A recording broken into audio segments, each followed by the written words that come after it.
Hello, my name is Becky Phillips, and I'd like to thank you for joining me today for this presentation of programming, scaffolding, and ideation. During our time together, I'm going to give you some details about my background and current library work. We'll talk about program scaffolding, what it is, and break it down into manageable chunks. I'll talk about how to come up with programs and their outcomes. And lastly, I'll do one big program wrap-up that will hopefully give some great ideas to implement at your own libraries. First, a bit about me. I have a bachelor's in social change and development and my master's in library and information sciences. I worked in libraries for 23 years, working my way through a variety of different positions before landing in my current role as branch manager for two of our system libraries here at the Brown County Library in Green Bay. I've worked with the Wisconsin Library Association on several initiatives. I'm currently serving as a board member for the Pulaski Area Community Education Group. And in addition to my management work across our library system, I wear many, many hats, including Chair of Public Arts. I'm on the social media and marketing team, the summer reading logistics, our ILS and collection development software team, and programming. To provide you with a little context for the programming pieces I'm going to show you, here's one of my branches I oversee. It's in a large suburban area and is the busiest location within our system. Last year, my staff of myself, 3 full-timers, and 8 part-timers put on 240 programs, including 4 story times a week. The other branch I oversee is almost the complete opposite. It's in the small rural area, although the migration north of Green Bay has seen an influx of newcomers to the area. It's staffed with 4 part-time members and did 43 programs last year. I love both of these locations. It's like having the best of both worlds. We can do the large-scale event programming, and I can get my bucket filled by seeing a huge portion of the population come through the doors and use the library. And I can also love the small town. It's a close-knit community. It's full of pride and resourcefulness, and it's a little bit like Cheers, you know? All right, let's dig in. What is program scaffolding? In education, scaffolding is a method used to remove supports and resources as a child becomes more independent in whatever task or learning objective they have. I've taken that concept and adapted it in several ways in regards to library programming.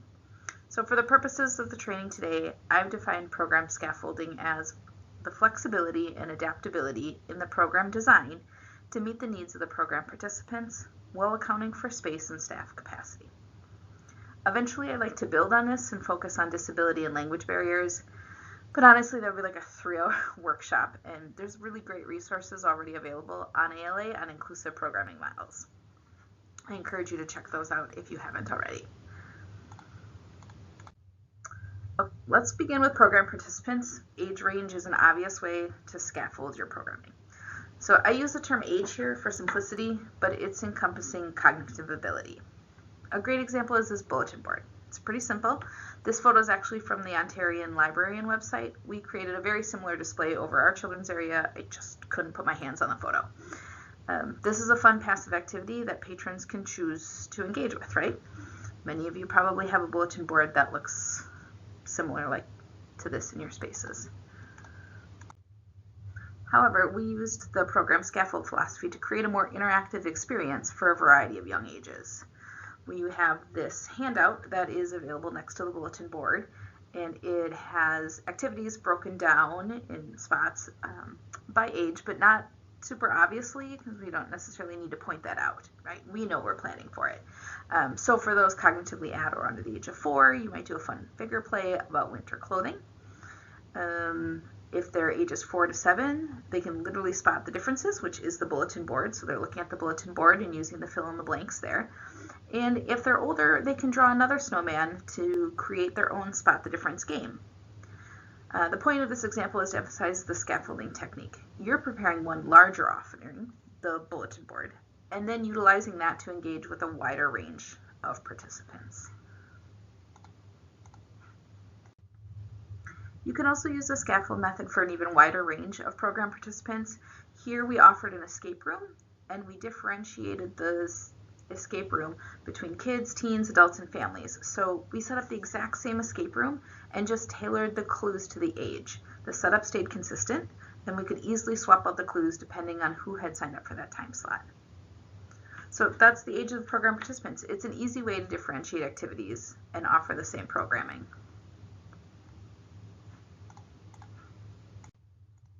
Okay, let's talk levels of patron engagement. So this is doing one thing, but offering it to 3 different types of library users. You're letting the patrons choose how they interact with your library. For this one, I've set an example where patrons at the desk can simply drop a pom-pom into the bucket of this or that and go on with their day. So here in the picture, do they prefer thrillers or rom-coms?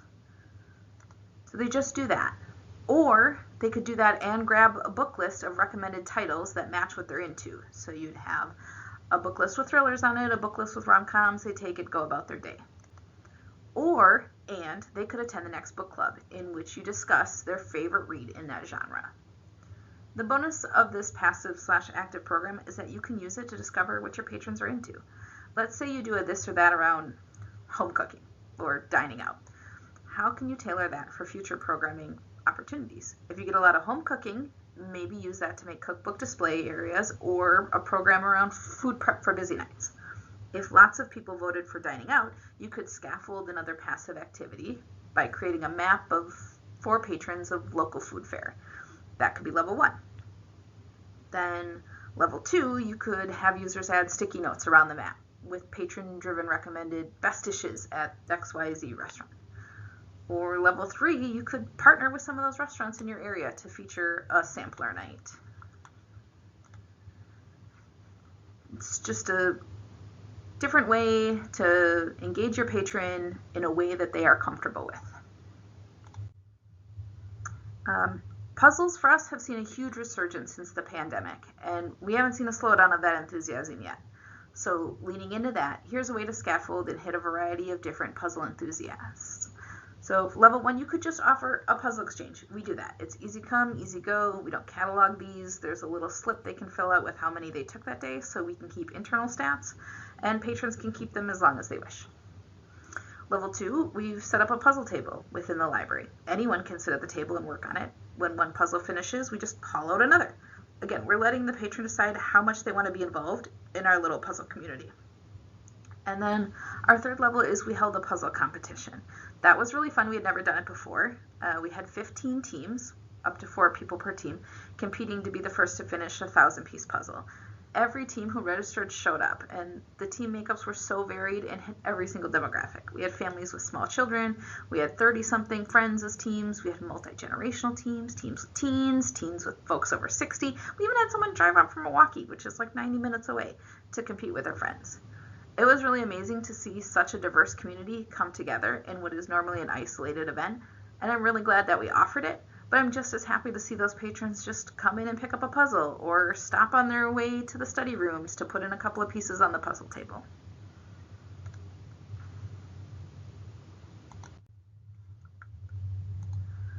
Okay, this next one is a bit trickier. You can look at it a lot of different ways, and it's probably just a part of how you already plan, but focusing on like scale of the program is really just how can you make it fit what you're capable of at your location. So let's say you saw another library do a super awesome event like the Renaissance Fair. We're fortunate enough to put on an event annually that draws almost 1,000 people. We have 40 vendors and demonstrations along with various stage presentations and hands-on activities. We graciously borrow graph space and parking from our neighbors. It is a ton of work, but it's wildly successful. What if you're a smaller library or remote enough that getting Ren Fair vendors and actors is just not feasible, right? Like, okay, think about it. What is your staff capacity? What's your space like? What's the interest of your patrons? So scale it down. Maybe your patrons would be interested in the crafty side of Ren Fair. Can you organize a cosplay workshop day or days where people can come together and brainstorm costume ideas or build costume pieces? Or maybe it's the time period they're interested in. You could do a small scale day in the life display featuring info on professions or housing or food. Maybe your young ones would be interested in the swashbuckling nature of the days of yore. They could create their own medieval maps and design a family crest, right? So just figuring out, wow, that's a really neat idea from another library. How can we make that happen? Piecemealing the program, it's probably something that you already do. We've taken to really intentionally creating little series that can help us reach more audiences without the burden of large-scale programming. So for instance, this summer we worked with a graffiti artist. We don't have a large programming space despite the size of our larger location, So we had to break that down into pieces. So the first piece was an art exhibit featuring his work. Patrons could see the art anytime the library was open. The second part that we did was a live demo on a nice day where he could create a piece in real time. We had this outside near the entrance so people could watch as they came and went from regular library business. And then the third element was a teen workshop where he showed teens how to create graffiti-style lettering and art with markers and paper. These 3 pieces happened over all summer. One point of contact for us makes it so much easier to plan during our busiest time, but we were reaching a wide variety of patrons. There might be an artist in your area who's willing to exchange sharing their talents through like a live demo workshop in exchange for the art exhibit exposure and the possible sale of art. Scaling the program can be about your space or your staff capacity and or your budget. The key is creating an efficient and flexible program design that fits both your patrons' needs and your library's needs. I want to pause here and give you a chance to reflect on the scaffolding idea. Take 5 minutes and think about an upcoming program or a future idea you have for a program. What are some ways that you can apply the scaffolding technique to broaden the audience or increase patron engagement? Draw out a plan for how to incorporate the scaffolding concept and what potential gains there are from using that technique. You can pause here, and when you're finished, come back to the recording. Okay, that was program scaffolding. I think once you kind of sit with the concept a little bit, you'll see that a lot of those things you already do, and if not, then this is a great way for you to think about ways that you can offer more things to your patrons without putting more burden on you, your staff, or your budget. So how do we come up with those great program ideas? No surprise, social media is a great way to find programming ideas. Not only can you see the latest trends, but librarians, we love to share. There's a lot of great groups to join on Facebook and Instagram, cool libraries to follow. I've listed a few there. The Teachers Pay Teachers website has a lot of great content, which is created for educational purposes. There are pay and free options, and this is one that I usually go to and look for scaffolding on audience activities on this website. You can put in search terms, you can pick the age range, you can filter by free, so you just only see the cool stuff that you can afford on your limited library budget. But it's a cool website that teachers put a lot of time and effort towards, and there's a lot of overlap with library programming there. Listen around town, like in your backyard barbecues or things like that. Like, what are your people talking about? What's on their mind? When you're in your library, what are they chatting with their neighbors about? Like, is there a niche there that can be filled through library program? Obviously, I'm not advocating for you to sip the tea of the whole town, but keep it on the professional side, not the stalkery gossip side, and I think that's a great way to find out what your community is interested in. And then collaborate with libraries within your system. You can reduce duplication of effort and enhance your professional bonds by sharing programs. You can replicate the same program miles apart and just create it once. Are there programming kits you can create and share? I'm going to show you a few examples of how we use those at our libraries. But collaboration is a great way to get program ideas. And then if staffing and time allow for it, try to sit on community boards in your area, the Chamber of Commerce or an educational board, maybe one about housing, attend listening sessions, or maybe you can't get away, and that's fine. I sign up for their newsletters and read municipal mini minutes. These can offer great insight into what issues your community faces and how your community is attempting to respond to those issues. And then you can use that to inform what future programming you might want to offer.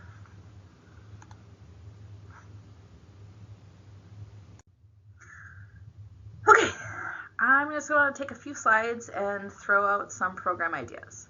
They might be something you've seen before or tried before, or they might be something you can scaffold to meet your library patrons' needs, staff capacity, service area. For all of these, for anything we talked about, you can contact me via email or call me if you want to know more about any particular program, because this will just going to be a quick overview of some programs that have worked really well for us. I'll try to identify if we did this at the big branch or the small branch, because I know that sometimes makes a difference. But remember, you can scaffold anything that you see to fit your particular library branch, needs, location, budget, etc. I'm sure you've already seen or done a stuffed animal sleepover, and if you haven't, try it. It's a lot of fun. And if you have, maybe these twists will get your gears turning. So we did a stuffy sleepover at our larger location. That was kind of like a little bit backwards from what I've seen other libraries do. We had kids drop off their stuffies with us, and they filled out babysitter sheets about the animal's name, emergency contact information, favorite color. We had the kids make 2 pony bead bracelets, one to put on their stuffy and one to take home. That way they could stay connected to their stuffy. I'll link an elaborate version of the Kissing Hand if you're familiar with that book. Then after hours, we did all the fun things with the stuffies, posing them in different spots. The next day, we had a breakfast pickup program where they could come listen to our YS librarian read a story, eat a Teddy Graham snack, and then watch a slideshow of photos with their animals. And you guys, we've done stuffed animal sleepovers before where we just printed off a photo of the stuffy to give to the kid when they picked it up, and this was so much better. This created such a communal experience where kids got very excited about their animal when they saw it on screen.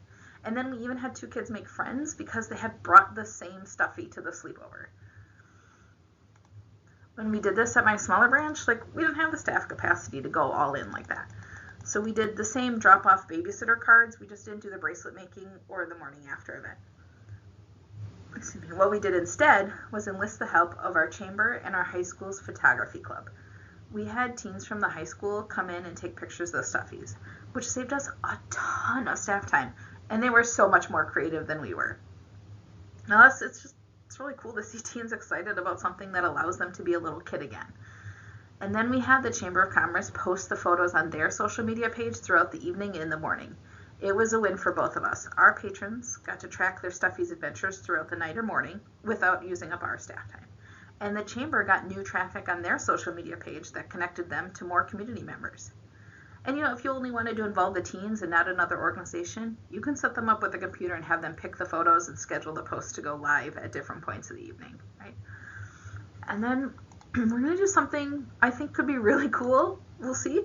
But next month, we're going to have a completely different spin on it, and we're going to do our first ever stuffed animal surgery center.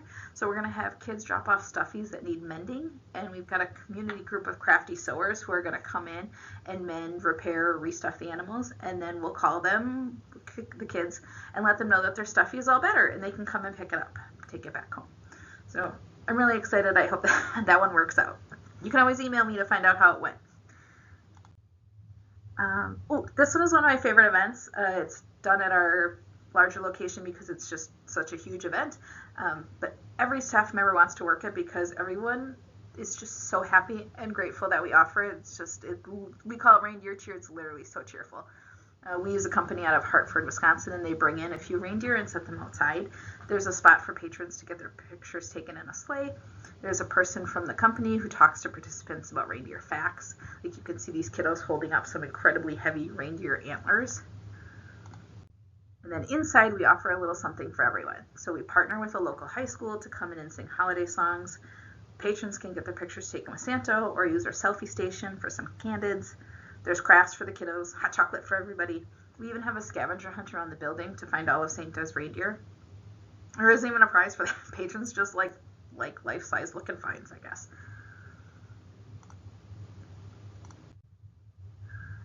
One of the things that we purchased a few years ago that keeps paying dividends is a very basic photo booth setup.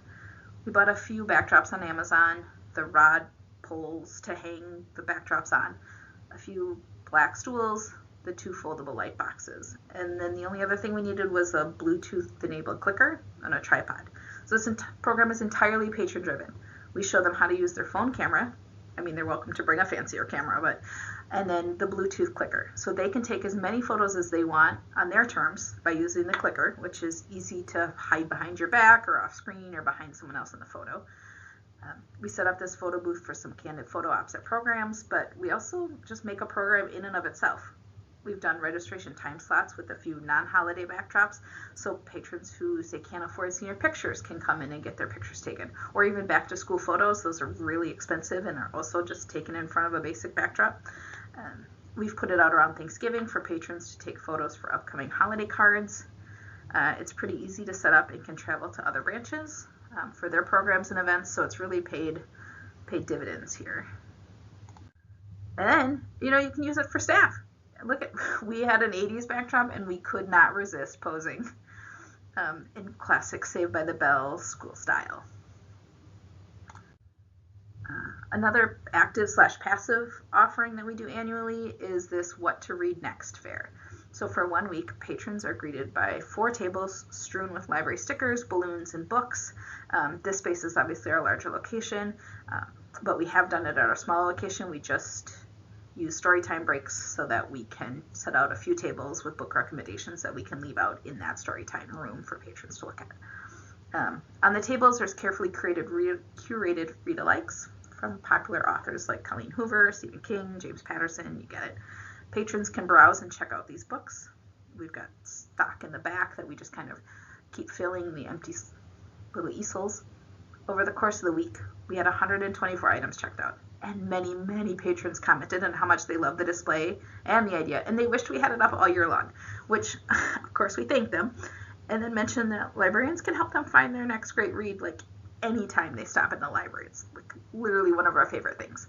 So, and then we use the hard work of our staff who set up these tables, who created these read-alikes, to create more book lists and brochures for either the patrons to take or for staff to refer to at the desk. So again, it's what you're already doing offered in a different way, and then patrons are choosing how they want to engage with it, right? I mentioned earlier about these rotating traveling literacy kits. So here's a couple of pictures. Our literacy kits contain multiple activities and props based on a singular topic. So everything fits into a tub, and it can be routed to any of our branches throughout our regular delivery. The items inside vary based on topic. Pictured here is the vet doctor set, a restaurant set, we have a space set, we've got a loose parts play set. The beauty of these is that you create it once, and then it's reused over and over again. All of the activities are parent-child led, so it's a great option for a minimally staffed location. Or if you're scrambling, schools are closed unexpectedly. Terrible weather has everyone at the library, but the littles are creating adorable mayhem. This is like a pop-up program that's ready to go. For us, everything fits into a delivery tub that our delivery system will ship to the other libraries, just like a regular delivery of books. So that makes it really easy for us to share programming. Patrons love that they can kind of go at their own pace, whatever their child is interested in, so they don't feel like rushed to do all the things necessarily. Maybe their kid just really wants to put the space puzzle together, then that's all they do the whole time is put the space puzzle together. Or, we've got one where you have to, we have one where you can touch like different animal furs and identify like different animals in Wisconsin, and you get to see like their footprints and their tracks and stuff, and there's some puppets and things in there, and like the kids, some kids are just like, I just want to hold the stuffy the whole time. Great. If that's what you got out of the program, that's what you got out of the program. We usually have staff introduce the concept at least, just to connect with the kids, talk about upcoming library programs and things like that. But also we've had at my smaller location, which is taken in 2 of these 3 photos, we just can't get away from the desk that long. So sometimes it's just greeting the patrons as they walk back to that space, and then just trying to check in on them periodically. Here's our Peeps diorama contest. So I don't know if you've seen these online. We've been doing this for 5, 6, 7 years now, and it's ridiculously fun, and it's pretty easy to execute. We have a submission form with a few rules and guidelines, but patrons provide all the supplies, and they can create anything they want as long as they can relate it back to the library, which is pretty easy to do considering we have books and movies and TV shows and programs and video games, etc. at the library. So this year we had 57 dioramas submitted in 5 age groups. We had an adults, a teens, tweens, kids, and then family. We enlist judges that are locally famous or invested in libraries. So that's that upper right hand picture there. We have 2 library board members and a local TV personality. We've had high school or area teachers, our teachers who participate. We've had our library director, loosely held celebrity status, right? We also have a People's Choice voting, so even if patrons didn't submit an entry, they can look at all of the different entries and vote on which one they thought was best. And then at the end, there's an award ceremony where participants can bring their families and hear who the winners are. We give one gift card to each of the individual category winners, and then the judges often give like certificates to dioramas they feel deserve some recognition but didn't win the overall award, right? So it might be like best use of a disco ball, or best peep rabbit to bear transformation, something like that. So again, we're scaffolding the programming and we're offering it in a way that fits a wide range of patrons. If you are really crafty and you want to do that, great. Do a Peeps diorama and bring it in. If you're just hanging out at the library and you want to just look at all of them, you can certainly do that. You can vote for the People's Choice, right? That's an easy way to participate.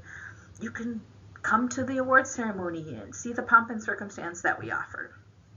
We're doing one event that's trying to reach a variety of different library participants. Side note, we also have like a staff category, and this is maybe my greatest professional achievement. I won the board game night at the library, which was a lot of fun to create. It was my first ever Peeps diorama that I did, and I would not have accomplished it if I hadn't had COVID and was quarantined. So I guess there's a silver lining there. Before I go into program ideas in general, I just want to take a moment to talk about program outcomes. Sometimes in libraries we get really focused on the numbers, like how many people came to the program, how many books checked out off that display. But the biggest outcomes, for me, can come from failure. Like this is a picture of me posing in front of a light therapy lamp. Last year, we partnered with a local clinic and asked them to come talk to patrons about seasonal affective disorder. Nobody showed up. We waited for attendees. The RN and I got talking. She mentioned how helpful something as simple as a light therapy lamp is for people who suffer from SAD. And as we talked, I realized how easy it would be for us to purchase one. It could stay at the library for patrons to try out. And then if they liked it, they could work on purchasing one for personal use, or, just keep coming back to the library for their artificial vitamin D fix, which is great because people in the library. The clinic sent us information on SAD that we could put near the lamp, and we purchased the lamp and put it out on a table.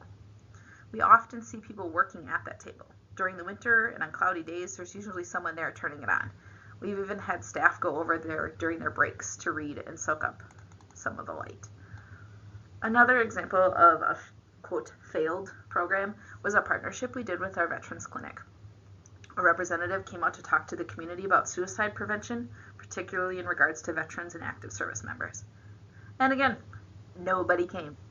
But as we were setting up, a woman tentatively steps in and she goes, "I'm not even supposed to be here. I'm just running a lunch errand. I saw your sign." And then she started to tear up. "My daughter, a veteran, is in the hospital right now after attempting suicide 3 days ago. Can you help?" It was floored, overcome. Thankfully, Kylene, the service prevention coordinator, qualified, jumped right in and then comforted the woman, helped her get connected with services and offering suggestions for support for herself, her son-in-law, and her grandchildren. It was incredibly heartbreaking to hear this woman's story, and then heartwarming to know that we just had a right place, right time connection we could offer. We didn't have anyone else attend, and it didn't matter. That one woman made everything we do worth it. And it can be hard to put on what you think is a great program, or it's exactly what your patrons are asking for, but nobody shows. And that's okay sometimes. They won't all get great numbers, but they can get great results. And often we take parts of the program and use them afterwards in passive ways. The literature left behind from the SAD and suicide prevention programs turned into a display with relevant stories and resources for patrons to take. When no one came to our program about great audiobooks to take on a road trip, we turned it into a social media piece and added the book list to our Reader's Advisory folder for future use. There's a win in every program if you're willing to look for it. Thinking about reframing program outcomes, I'd like to pause and give you 5-ish minutes to jot down a few of your past program failures and find a positive outcome from it.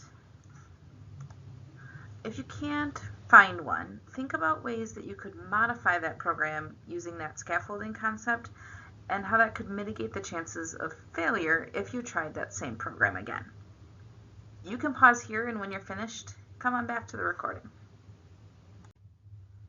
Okay, now that we've thought about program outcomes, let's shift towards community involvement, which tends to lend itself to some pretty great outcomes because it's all focused on connecting to your community.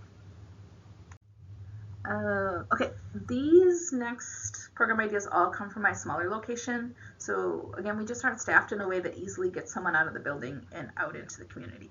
So here's a few ways that we've adjusted that to bring our connections to promote the community and keep our building staffed at the same time, right? So our Pulaski Library is part of a really close-knit community of Pulaski, and they do a lot of town village activities. So they have one community holiday event that they're actually transforming. It used to be one day, and then it was a week, and now they're doing a whole month. But we try to be part of the planning committee. We don't always make all the meetings. We'll email back and forth, or we'll join in virtually. Sometimes that's just how it has to happen. But we just want the planners to know the library is interested. Right? We want to partner. We want to be a part of these things, right? And so that means putting in a little effort on our part. So some of the ways that we involve ourselves in the holiday event is we've offered in the past a gingerbread contest. So we use donated funds to buy gingerbread kits, usually after the season is over. For the following year, we buy, say 25 kits. Hopefully 20 of them come with not terribly broken and mangled pieces. Families can stop in and pick up a kit, bring it home and do the kit. They can jazz it up how they want, and then they bring it back in. We set them out for display, and then there's voting. So it's very similar to kind of like the Peeps diorama. That's been really, really popular. This year, we're going to try something different using some cardboard gingerbread kits that we saw in Oriental Trading because it's just pretty cost prohibitive to keep providing full candy gingerbread kits. So we'll do these cardboard options, and then we'll bulk buy some craft pieces that they have to use but then can embellish. We'll see how that goes. The other thing they do is they have a passport program where each child in the school district is sent home this passport, and you can pick them up at local businesses too. And then you go to different businesses and you get your passport stamped, and however many stamps you get qualifies you for different prizes, right? It's a pretty easy way to get people into different businesses. And we're, of course, a passport stop, which is great, and we will just stamp someone's passport when they come in if that's what they want. But we also like to offer another activity that gets them, just a little further in the door.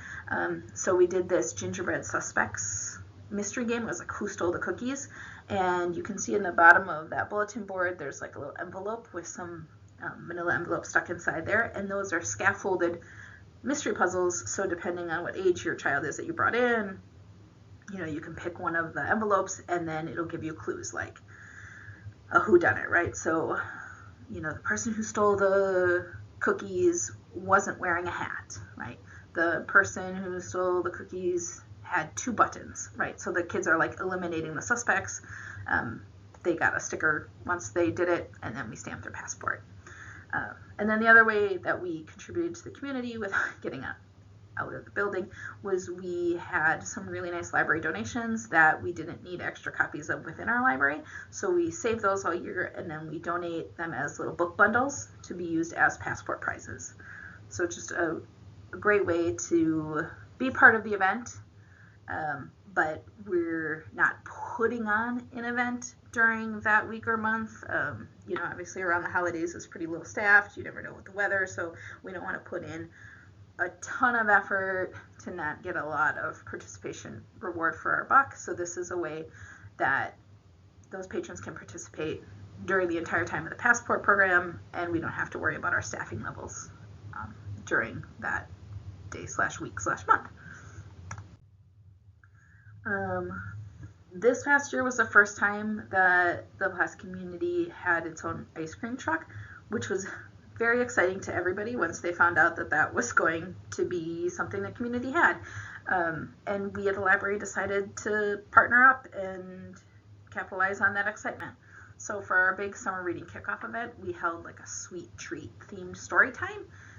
And anyone who signed up for the summer reading program that morning, whether they were a kid or a teen or an adult, received a voucher to redeem at the Cool Bus, which is what the ice cream truck is called. They didn't necessarily have to come to the story time. We just held the event on story time morning. So again, we already had people there. We were already planning to have the staff for story time. People could come for the story time. They could not. They could just come for the program. They could just come for the sweet treat, right? Like, again, scaffolding the offering, scaling it to what the patron needs plus what our staff allows. And then the families love this, and we loved partnering and supporting a new community business. It was really pretty minimal effort on our part with a really great reward and a pretty cool memory for the kids and families that took part. Every year, the community also celebrates the Casimir Pulaski Days, which is a historical week in March where they celebrate Casimir Pulaski, which is how they got their name. We love getting involved. And again, we're not staffed in a way where we can leave the building, so we find other ways to get involved. One year, as part of a collaborative effort with their historical society, we offered a re-showing of their virtual bus tour. They did this tour, If These Bars Could Talk, and went around to different bars, past and current. And the internet access can be pretty spotty in parts of Pulaski. Patrons have reported trouble streaming content in their homes. So we thought, okay, well, all right, how can we bridge this gap, right? The library partnered to give Pulaski patrons a chance to experience this bus tour using our library resources. They could come to the library and we would stream it for them. So that was really successful. It was fun to see the program attendees here chatting before and after and kind of reminiscing. Like that's, part of the small town charm, right? Another thing that we did in years past is we created a historical walking timeline. So we partnered with area businesses and shops to hang, whatever their piece of the timeline was in their storefront window. Obviously, we as librarians have the skills to research and cite and vet information, so we should showcase that. And that's what we did. We did the research. We put together a 0.6 mile loop of area businesses and created the timeline. We printed it for them and dropped it off, or we emailed it to them depending on what their preference was. And then patrons could walk this 0.6 mile loop anytime and experience a piece of the Pulaski history. We are also always, and we will forever do this because it's so fun, the showcase spot for the village-wide coloring contest. So all of these collaborations make it really easy for patrons to interact with us without demanding a lot of our staff time and budget. This is literally just, yes, we'll take the coloring sheets and we will hang them up and you can bring your families back later to see them. Then at the end of the month or week, we take them all down, we send them in, and then they pick a winner. It's pretty easy, and it's a pretty great way to have the library stay on the radar of both patrons and community stakeholders. I want to put a plug in here for partnering and developing relationships with the social services in your area. These organizations are really eager to reach new audiences. At Brown County, we've put a really concerted effort this year into partnering with area groups on a wide range of projects, programs, and topics. Reaching out to them, what's their passion? What might our patrons be interested in? How can we work together? We've done programs on brain health, on winter power outage safety, foster care, Medicare, those types of things. We're not focused on the numbers necessarily for these programs. Obviously, of course, we would love if there were suddenly 55 people really interested in, how to optimize your brain with food. That's cool, and we would love more patrons to know how to do that. But by reaching out to these organizations, even if you don't get the program numbers, you are still creating really strong community networks. You're getting stakeholders in all of those other pockets that you didn't have before. All of those organizations have board members, have employees, have already their own participants who are seeing these collaborations and who are talking about the library in different ways.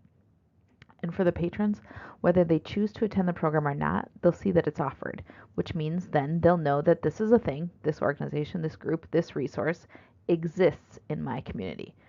Or maybe they don't even take away that. Maybe they don't remember what those services are, but they're like, pretty sure I saw that at the library once. I'll stop in and ask. And both of those things are wins for everyone, for the patron, for that organization, and for us. So it's an easy way to not only get programs, but to help out your partner organizations, other nonprofits in your area who could use our support, who could use the trusted goodwill of the library to really get their mission and objectives across. And also just for your patrons so that they're aware of what's offered, what they can do to help their neighbor, their family member, etc. Okay, I know I went through all of that kind of fast. I wanted to give you as many ideas as I could so that you can go back to your libraries and start dreaming up program possibilities. If you have questions about any of the concepts that we talked about, any of the program scaffolding, you've got a really great program and you're wondering how to scaffold it, you've got just the barest tendrils of an idea and you want to flesh that out, you want to know more about any of our programs, like, hey, that program sounded really cool, can you tell me more about how you executed that? Or, hey, can you give me, just a ballpark budget for how much that took for you guys to pull that off? Or, okay, I don't think we can do that, but I'm wondering how you went about getting the information for, whatever you saw. Any of those questions, all of them, the things I'm not even mentioning, please feel free to reach out to me. I am more than happy to answer your questions. We librarians, we got to stick together, right? And programming can be really, really exciting. It can also, to be honest, be really overwhelming. So anything that we can do, that I can do to help you, to support you and your patrons, I'm more than happy to do. Thank you guys for joining me today. Hope that this proves fruitful for you and for your stakeholders.